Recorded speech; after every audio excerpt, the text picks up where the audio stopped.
Good morning, Gators. A couple of notes this morning.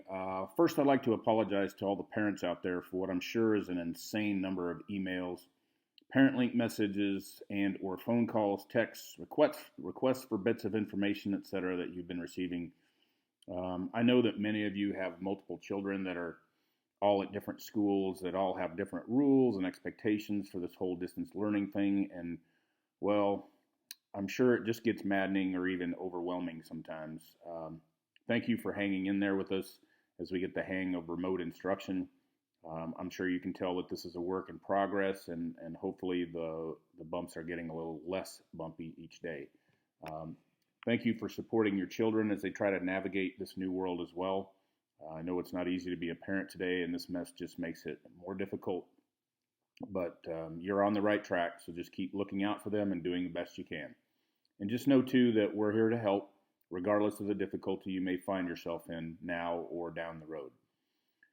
In terms of news, I have just a couple of items. The first is, unless you went to bed really early last night, you've looked over the parent link message that I sent out yesterday evening. If you haven't seen it, please take a minute to look it over. Yesterday, the district gave us the go-ahead to distribute Chromebooks to any student, regardless of grade level, who needs one in order to get connected to their teachers and their schoolwork. The parent link just basically consists of a single, very short Google form asking for your student's name, email address, and a phone number where we can reach you to set up an appointment for you to come get a device. Once we collect all the student information, we'll be reaching out to you to set up an appointment to pick up their equipment. I don't know how strong the demand will be for these devices at the moment, so it may be a day or two before we can get you in to pick up your laptop. Rest assured, we will get them distributed as quickly and as safely as we can.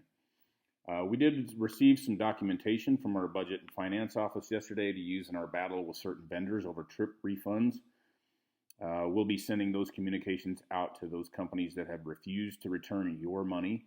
And obviously, we all hope that we can get some movement on that front very soon. As far as graduation goes, there's still been no decision about whether to cancel it, postpone it, etc. Here's my guidance to you as students and parents. I would proceed with preparing for it to happen by purchasing a cap or a cap and a gown. The reason is that even if we do not hold it in the traditional sense, every alternative that we've developed at the school would still involve the students wearing their gown for one reason or another.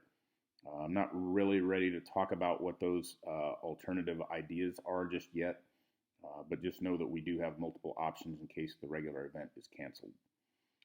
Students, we're going to be opening up the Q3 grade books. Your teachers will be reaching out to you to discuss getting any missing work turned in at this time. This only applies to missing work. You may not resubmit work that was turned in and graded in an attempt to raise your grade. Any missing work from Q3 that you turn in will be graded, and your Q3 grade will be adjusted. This is the only work that will be graded. Students, due to the fact that so many classes were holding meetings that were overlapping, I have asked your teachers to only hold their class meetings with you during your normally scheduled class time. This will help eliminate the problem of students trying to listen to a lecture in Algebra 1 at the same time they are attending a Zoom meeting with another teacher. That's about it for news today. As far as today's message, I will just say this. Life is not a smooth ride. I've said before that our individual journeys are all unique, and no two people face the exact same sort of circumstances and or deal with them in the same way. Times like this are a test.